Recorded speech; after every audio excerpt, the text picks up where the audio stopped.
Hey guys, I'm Coach Keith Keppner, and I help people get from any level they are right now starting out to the next level. Complete beginners, intermediate, or advanced, and I'm going to help you do the same in this video.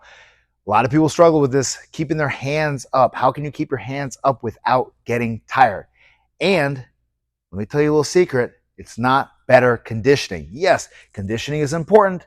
It's helpful with anything. This boxing is an athletic event, so the better shape you are, the better. But all things being equal, but the one thing that is not equal with you, which is why you're struggling to keep your hands up, is a technical challenge that I'm going to help you fix. Now, why should you listen to me? I pass on to you a lineage of boxing knowledge that started with Chuck Bodak back in the beginning part of the 20th century. He not only fought amateur in the 19th or 20s, but he also worked with many world champions, over 50 world champions, including he was the Olympic coach for Muhammad Ali. And then my father fought under Chuck Bodak at the CYO gym in Chicago, and then also went on to train fighters, and he mentored under Chuck as a professional boxing coach. And then my father coached me. I mentored under him as a coach. And with my own success, I've taken guys from complete zero to Golden Glove champions, things like that, turned them professional, and also have had guys fight on national television. Now, let's get into how we can keep our hands up without getting tired.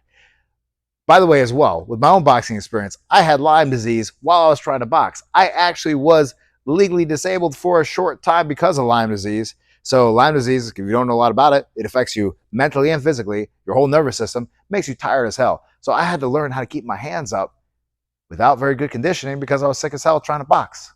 That's a bad combo. I don't recommend you try it. It did build up a lot of character for me. So I know a little bit about it very intimately. Now, the first thing that people have challenges with keeping their hands up that makes them tired is their traps light up.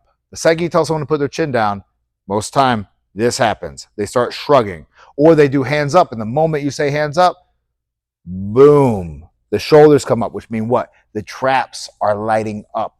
We don't want to light up those traps. It's going to burn out everything. What you need to get good at and become excellent at is being able to just have your hands completely down by your side in your stance, and to bring the chin down without shrugging the shoulders and shrugging the traps, and bring the hands up in position. You do that, you're golden. Most of your challenges of all that fatigue, because you have enough fatigue in your traps and everything else from not only resisting punches if you get hit, but also throwing punches as well. The upper back muscles get worked so much, and part of that is a trapezoid. So we need to make sure we only utilize it for when we need it. And if you don't think you need this, maybe you'll get away with it as an amateur because you're only fighting 3 rounds. But when you start fighting more rounds, you go professional, now it becomes even a bigger problem. And now you get this fatigue going off this stance that you've built around only fighting a short time. But I challenge you that it's going to even get you better as an amateur because it's going to allow you to throw faster, throw more, and be more relaxed without being lackadaisical, right? Those are 2 different things. Now, if you want to work more with me, I do have an elite custom program where I create programs exactly for individuals all over the world. So it doesn't matter what your zip code is. You're not hindered any longer about what type of boxing gym you have around you or what type of boxing coach you have around you. You can work with someone, myself, and I will write out for you exactly what you need to do every single day. And on that program, you send me videos of exactly what you did that day, and I will analyze it and give you direct feedback so you can take that into your next workout and improve every single workout. Send me your fights. We study your fights. We make you and I together work together to make game plans to improve you, to get you to the next level. So if you're interested in that, click on the link below to go to the Patreon page so that you can join the Elite Level Custom Program. Great stuff. Already have had guys have a lot of success with it across the world. All right. Now, the next thing, elbows in, because we can be here with it, right? Our traps are down, our chin is down, right? We need to have our chin down. If you ain't got that down, you got a problem, or you're going to have a problem.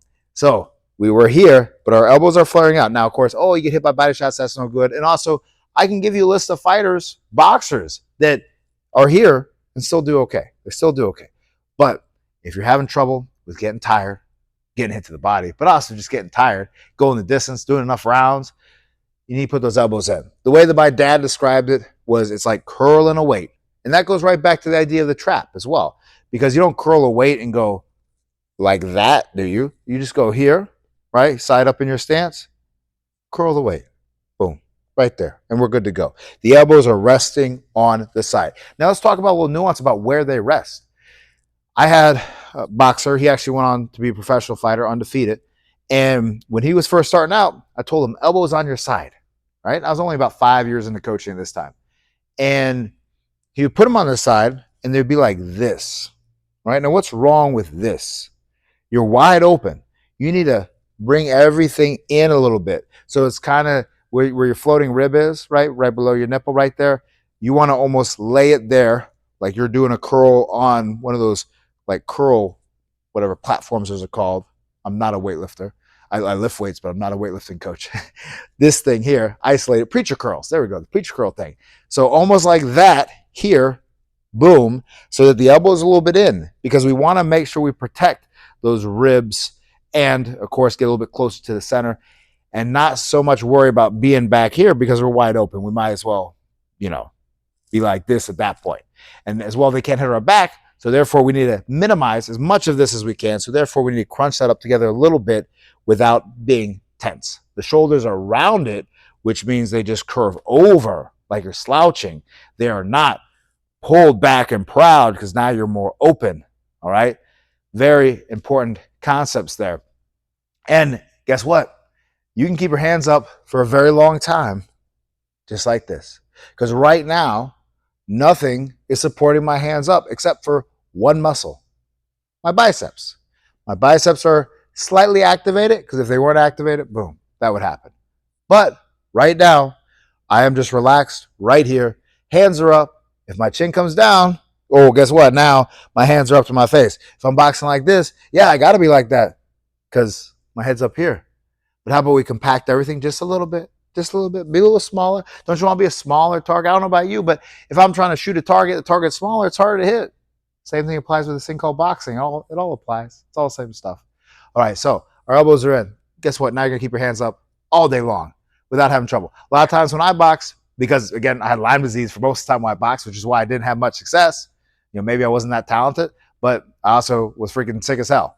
I would get so tired that I would rely on that position here and sometimes just put my gloves together so therefore I didn't even have to like use any of the little slight stabilizer muscles you got to use in the shoulder to just not let the arm go like that, right?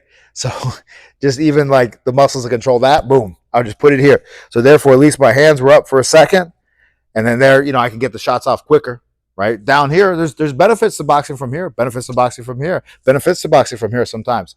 But they just have that basic position that you can fall into where you're not just falling apart. And that's an important concept, not a position where you're falling apart, where you're showing you're falling apart. Because one of the greatest things with boxing that you need to master is a great poker face. It's not like these other sports where if you get hurt, they put on a show. No, you don't want to put on a show. You want to freaking have your rib broken. I had one professional fighter in his fight on Telemundo, got his rib broken, and he didn't show it. He switched positions, he switched stances because he got his rib broken here, and he didn't show it though. So you need to do the same thing. And he wasn't even, a champion. Don't you want to be a champion? Let's do that. Let's get that level. Now, the last thing is, number 3, hands are loose. The way Chuck Bodak described it, which my dad would always quote, which I try to always quote, and I even did this for a period of time when I boxed to help just get the feel of it, is pretend like you're holding little eggs.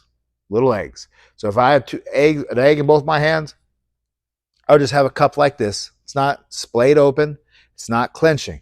Everyone thinks when you're fighting, and they'll see the posters too, right? You see the posters of famous fighters, and they're like this, clenched up, right? Because it looks cool, right? It looks like I'm fighting. But that's not the art of boxing. Relax. Now, why you relax? Well, why am I telling you to be relaxed? Guess what? That's energy. Having trouble keeping your hands up because you're burning energy in places that don't need to be burning. And that's why someone who's in better, or rather someone who's in worse shape than you keeps their hands up better than you do, because they know how to use energy properly. And as you go up levels as a fighter, and as you go up levels of fighting more rounds, you even more learn how to do this, all right? So, not here, not fist tight, relax, holding eggs, right? At the end of the punch, you break the egg. Now, what does that do for you besides allow you to keep your hands up longer because you're burning less energy? But it allows your shot to go out quicker. Who are the fastest boxers in the history of boxing you can think of? One guy that comes to mind, I don't know if you ever heard of him, but originally his name was Cassius Clay and then became Muhammad Ali. How is he so fast? Is it because he's tight or is it because he's loose? He's loose. That's what makes them fast and powerful. Sugar Ray Robinson, very fast and very powerful and able to throw a lot. Both those guys. Why? Because they were loose. That's what you need to be. It doesn't mean you have to be long like them or anything else. When I finally hit my stride as a boxer, it was about the last year before I had to stop boxing when I got a neck injury in 2010 when I was boxing in Mexico and it interfered with my spinal cord and almost paralyzed me. When I finally got a little bit good as a boxer, I started watching just a little bit of Muhammad Ali, Cassius Clay when he was Cassius Clay, and Sugar Ray Robinson more. Even though I was shorter and stockier, just to get that feeling of the throwing, because it's so important, so important. All right, now, remember, all of this talk about the hands up and how we can do it, now you got the answers. Take it to your training, take it into practice. But hands up is not enough. It's not all you need for your defense.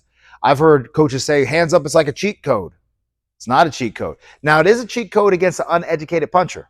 What do I mean? Somebody doesn't know how to punch through a guard, punch around a guard, create openings. Yeah, then hands up is good. And, it's kind of like maybe, it's that little extra protection, right? It's kind of like locking your door at night. But if you're going up against a career criminal, they're going to get past that locked door. You probably need the deadbolt. You probably need a security alarm. You probably need those lights that come on.